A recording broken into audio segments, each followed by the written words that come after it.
Welcome to Blazon Books, where we talk about everything erotic.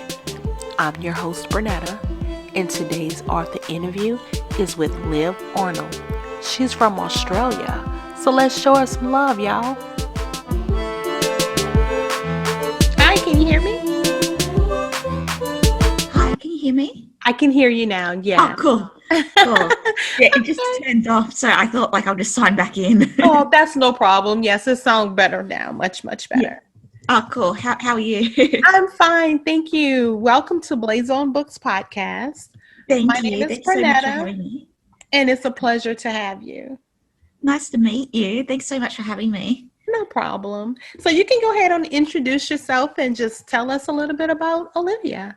I write as Liv Arnold, but my real name's Olivia, but Liv is just short for Olivia. Okay. So I started off just writing short stories and entering in competitions. I wrote quite a lot of different genres while doing that to just sort of experiment with my writing style. And then I wrote my first novella, Law and Disorder, which got picked up by the Wild Rose Press, an American publisher that specializes in romance. Okay. And from there, I signed a 3-book publishing deal for my Invested in You series. So they're all steamy rom-com. The first book, Etched in Stone, has already gone out March this year. I'm currently finalising writing the sequel, Stepping Stone, for the series. It's all based in an investment company called Stone Corp. So each book is about a different female colleague. Okay. Now, I can tell you that just by reading the synopsis alone of Law and Disorder, you made me purchase it, girl. You knew what you was doing with that. You made me purchase it. Oh, really? Yes. I purchased it. So I actually wanted to know, okay, let me get there and read a little bit more about Juliet and Sergeant Burns. It's like just that little write-up just grabbed my attention like really quickly. Yeah, so that's a shorter novella, so it's designed to be able to be finished on your way to work or at lunchtime. But I heard some feedback that it's gotten people a bit hot and bothered while on their lunch break, so maybe it's not a good idea to be doing that. Yeah, short and sweet though. I love that. Yeah. So how many books do you have all together? I know you have that one, and I think I saw that you had Etched in Stone. So tell us a little bit about Etched in Stone. So Etched in Stone, it's about a woman, Vanessa Lang. She's the main character. She is a smart girl. She graduated in her master's in business analytics, and so she joins the company Stone Corp, which is an investment company, and she's being blackmailed by a detective because her mum has had troubles with the law, which sort of stems from her mental health issues, and she's been caught shoplifting and stealing quite a few times. Okay. So the detective blackmails her into going into Stone Corp and sort of getting information about insider trading, but then she starts to fall in love with the handsome CEO, which is pretty much my ideal man. I created, I pretty much just threw everything that would be my ideal man into the one character, and I'm devastated that he's not real. Including the name Sebastian. I'm like, oh, that name is hot alone. Yeah, I know.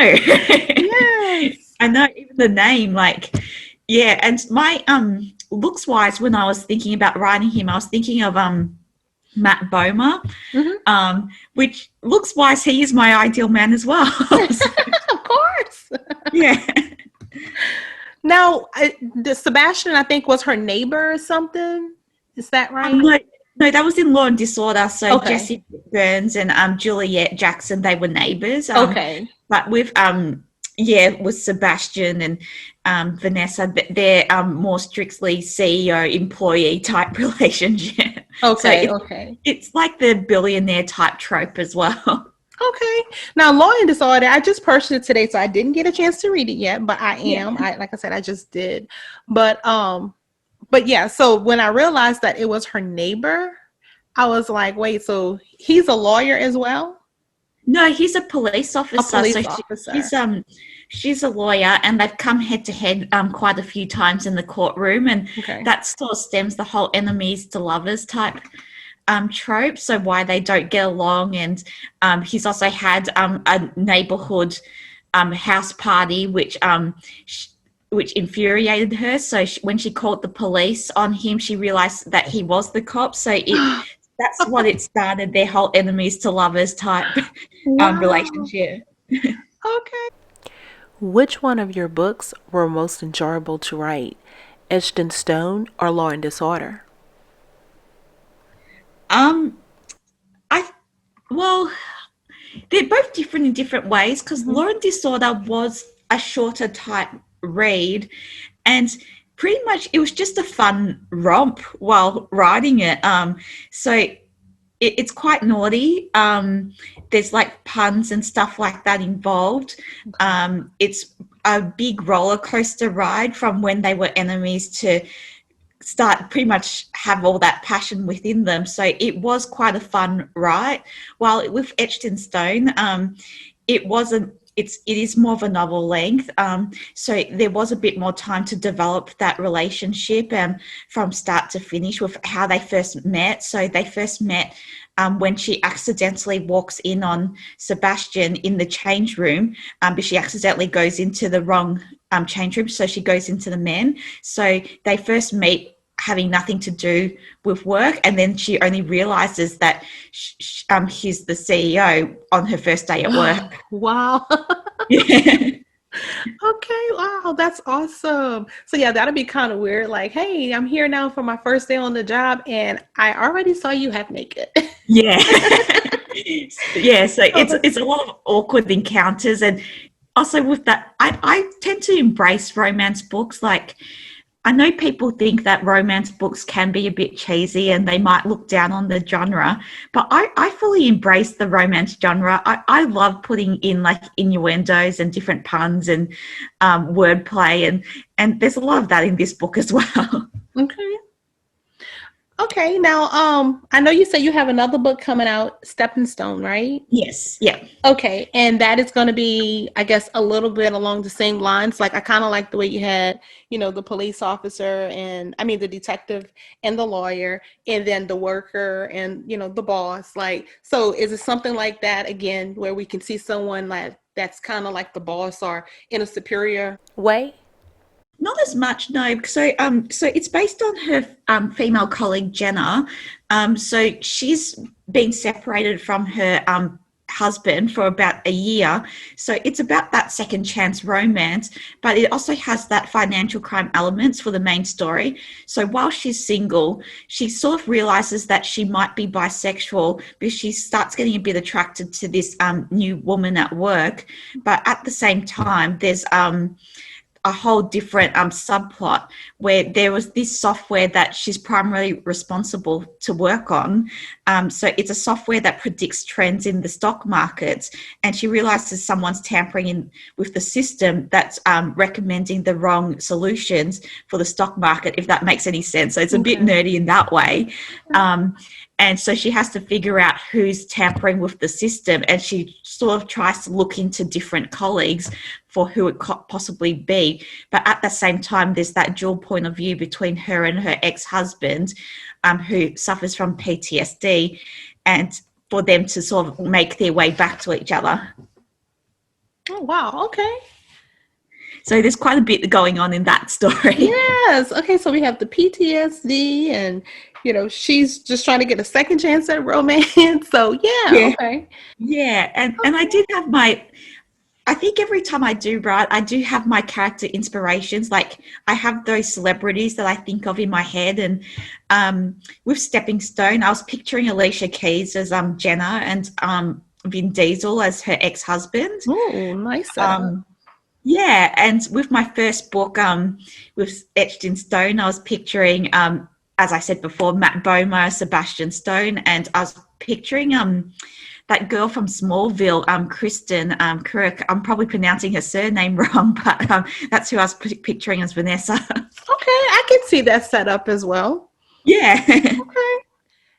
So now when you do your, I guess, your writing, where do you usually do it at? Like, is it a certain spot that you just get all of your thoughts, or like where? Yeah, Like, what's your I do. company? Yeah, I live in an apartment with my husband and our little dog, our Maltese Shih Tzu. So I always do it on my dining table. That's my own little spot. It's got my Harry Potter poster behind me, so I that's love Harry a Potter. little inspiration. We've got a study room at home, but my husband, he plays so much computer games that he hogs the study room all the time, so pretty much all night. So I have to do it on the dining table. Oh, hubby. Now, with all of your characters, do you have like one sex position in particular that you always make sure everyone, kind of uses, or do you kind of just play around with it and let them just do whatever they feel the need to? I play around with it because sometimes I think with writing sex scenes, so I like having it to do with the character's development. So Mhm. it's all about them falling in love as well, and sex just happens to be part of it. But I do like having something interesting in my books, like was etched in stone. So there was a theme where they sort of like getting it on in public places, where in Stepping Stone, there's that dive into that light experimentation with BDSM, and it is very light, like experimentation. So I like to change things up a little bit so that readers can read different sex scenes per book. That's awesome. Okay, yeah. I don't think I spoke to anyone yet that actually did the whole public places thing yet. I get a lot of Yeah, oral and, like a lot of just I had one guy actually it was on a couple of weeks ago and he actually yeah, did things around the house. So that's why I always be kind of curious to be like, okay, so what kind of toys or what kind of things you do for your sex scenes and different things when you're writing, like your creative thoughts on that. yeah. Well, I do like using props, like something around the house to sort of heighten the scene. Okay. Like in Stepping Stone, so I first made it that they first got it on in their kitchen, and this was when she was making them tea. So she turns on the kettle, and then so it's like sort of metaphoric as well. So it's like a very old-fashioned kettle, and when it starts to steam up, they start to steam up too with their sex scene. And then when the kettle like whistles to signify the finish, that's when they reach the climax. So I use like Wow. outside props as well. Okay, that's awesome. Okay, and Yeah. what do you think make a great romance book, like a great romance story? Um, Definitely, I like having smart female characters. Mhm. Even if they're naive in their own way, there has to be something smart about them. Um, and I like guys that genuinely deep down is a nice guy.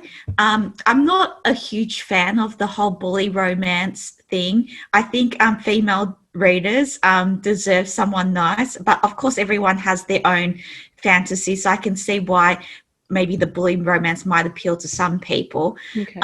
I think that it shouldn't only be about the romance as well. There should be a storyline going on behind it. So I do like having that whole financial crime aspects to my trilogy, so that they're sort of investigating something throughout the whole book. So it's not only focusing on the romance, even though that's the main draw card. And yeah, just really good chemistry as well for a good romance book. Okay. Now, when you had your first book sale, what was Yeah. your, I guess, how did you celebrate your accomplishment? Well, I was quite surprised because that was with Law and Disorder. Mhm. So I just saw a call out on the publisher's website saying they're looking for short, steamy wet reads. That's pretty much wham bam, thank you, ma'am. And I thought, oh, I could give that a go. And they wanted it to be predominantly like very heated, and to be able to pull this off for like a shorter length book with a romance, usually the two characters would have to maybe know each other a bit first. Otherwise, it takes too long to write the whole journey. Okay. And I was quite excited. So I got an email back about 2 weeks ago saying they really enjoyed the book, and and they wanted to offer me a contract. And I remember I kept staring at the email in disbelief because I just didn't think it was real. And then even then I didn't think it was real until I saw the contract. And then when I signed it and they signed it back, I was asking other published authors, can they take back the contract at any moment? Because I just wasn't sure. So, so I was just in doubt about it for ages. Wow, that is so awesome. Well, congratulations on signing that contract. Thank you. I'm sure you have a lot more, books out there that we all going to be looking out for, in the near future. Yeah, thank you. Yeah. Now, are you thinking about turning any of your books into movies? That's the dream, I think. I would actually really love that.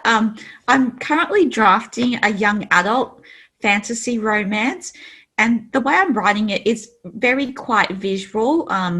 It's called Beyond the Mirror, where a demon prince from the netherworld, he pulls this 16-year-old girl through a mirror into the netherworld, and they go on adventures together. Mm-hmm. So it's very visual with how I'm writing it. So yeah, that's the dream, to eventually become a movie or a TV show. I think that's a lot of writers' dreams. Yes, I think so too. I actually can kind of see that a little bit with the whole Law and Disorder, that seemed like that would be some type of movie, some type of sitcom or something. Yeah, especially since she originally gets locked out of the house and with the towel on. Yeah. Yes, I think that would be a nice TV show. Yeah, I think so too. Maybe it could be a good basis for it to start off in the pilot, and then you'll go. That'll be that will be a great pilot. Yes. Yeah. Something to think about. Yeah, I know. But I realized that these romance books that's gone out, they're a bit on the steamier side, and not all the times that books more on the steamier side does make it to TV or movies, with the exception of 50 Shades. Don't really see as many of that compared to rom-coms. Hey, I mean, we had Corona this year. I'm sure anything's possible. I think you can do it. Well, no one was expecting Corona. Yeah. Let's try to switch up 2021 and turn it into a positive. So we're going to say, hey, we can aim for that one. Yeah, and it is getting more popular. I saw that Gabrielle's Inferno, that's a show on Passion Flix, I believe, and that movie, that Netflix movie, 365, which I still haven't seen yet, which is on my to-be watch list. And I saw mine too. Oh my goodness, that looks like it's going to be a great movie. Yeah, it's and it's in subtitles, and so it is something different. So maybe it is becoming more popular because people want that escapism. Right. Get away from our everyday life. Yeah. And it's in these romance books and movies, there's always such hot heroes, and you never meet guys like that in real life. It's all just a fantasy, and it's good to have that escape and just look at this hot guy or read about this hot considerate guy for a little while. Right. And then get yourself all worked up and then release that energy. Yeah. Yeah, because no one's reality is quite like that. My husband, he's amazing, but I actually first started reading romance books in general because he spent so much time playing computer games, and I used to be reading these romance books, and I'll read out passages to him that's romantic passages so that he'll get the hint while he's playing games, because he's just paying no attention to me. And there's these guys that's doing these grand gestures and paying so much attention to their love interest. But yeah, he never got the hint anyway. Wow, that is so awesome. You're going to have to start doing little role plays and different things like that and be like, hey, I'm that character in that video game now. Come on. Well, that is probably an interesting book idea as well. Yeah. So for people to meet through love of computer games. Yes, it is. Well, that's awesome. Well, you want to talk about anything else, Liv? Anything new coming up, besides, I know you said Beyond the Mirror. Yeah. And I So know you said stepping stone. So anything else in any other genre? that's about it for now. I would love to write a thriller down the track. I do tend to genre hop quite a lot, which I know is not standard for writers, but I have a lot of ideas in my head.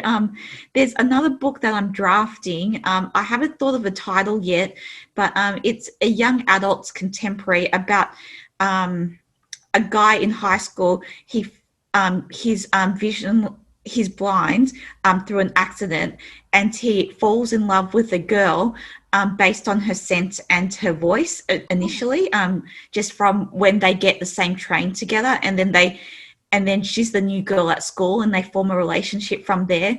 So that's something that I'm excited to get back into once I finish these projects. I tend to work on multiple things at once.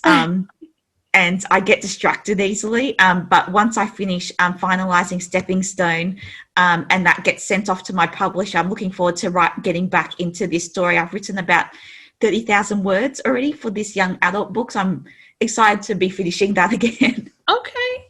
Well, you're going to have to let me know when all of those are coming out. So when I put your write-up out there, that I can actually start advertising that for you as well. Oh, thank you. That'll be so No good. I problem. appreciate the support. Now, I know, like I said, I purchased the book on Kindle on Amazon. Where else are your books available? So it's in all major online retailers. So Amazon, Barnes and Noble, Scribe, Google Play, iTunes, Kobo. So all those big online retailers. Okay.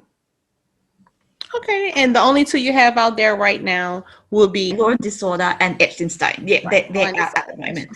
Okay. Okay, that's awesome. Okay, well, anything else you would like to tell all our listeners? I really enjoy hearing from listeners and from readers. So I've got my website, livarnold.com. So I really like hearing from people. And also I've got my social media. So my Facebook, Liv Arnold Author, and also my Twitter and my Instagram, so liv_au. So yeah, I really like connecting with readers and also hearing about what they're reading at the moment. So yeah, feel free to contact me.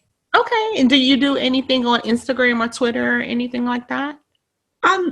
I post just maybe some updates about what I'm doing, about things I'm writing. Okay. I've posted about also any previous media publicity. So Etched in Stone has had some good media publicity. It was a top reading pick on Soul and Spirit magazine, which I posted that about. So that was in print and online magazine. I was also featured on BBC Radio talking about my book, and this was around the time for Valentine's Day. So I was on BBC Radio talking as a romance writer, what some good tips for Valentine's Day for romance. Okay. And also, it was also featured on Female First magazine, female.com.au, Real Fix, SWSN, Ravishly, Erotica for All. And it was really good to see it featured in these media, especially things like Female First or female.com.au that's about female empowerment and how people are starting to look at romance books in a different way, that women can take ownership of what they want from a partner and what they want in their sex lives. And yeah, it's really good people seeing it in a different way. Yeah, that's really good. I mean, just like exotic dancing, even before it used to be frowned upon, and now it's like, look, it's a good paying job, So yeah, it's like just like, erotic novels and things like that. That's just another outlet for us to be able to express ourselves. Yeah, and it's like those pole dancers, they're so fit. I think anyone would kill for their body. Exactly. Yeah.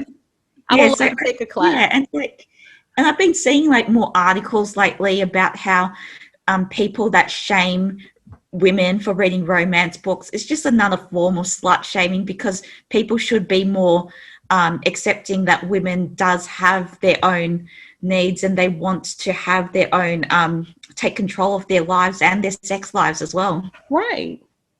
Yeah. Exactly. I agree with you. guys can do it and it's no problem. It's expected of them. And we always Yeah. have to be in our little shell and just be the nice little princess. So Yeah. yes, I totally agree.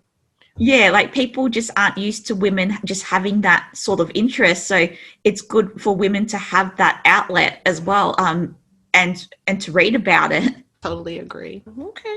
Do you have something I can follow on social media? Yes, everything that I have is on the Blazon book. So, have you took a look at the website yet?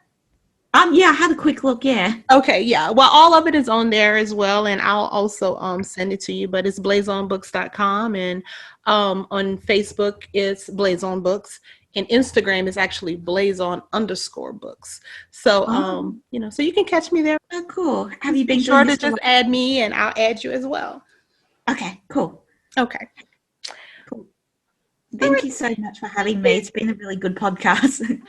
Yes, it was short and sweet, but hey, we had a lot of things that we accomplished today. That's true. We went through a lot of different topics. Okay, well, thank you so much. And like I said, whenever you get a chance to, find out when those things are going to be released, let me know, and that way I can put it out for you. That'll be great. Thank you. The music from this podcast is being brought to you by Zodi Beats.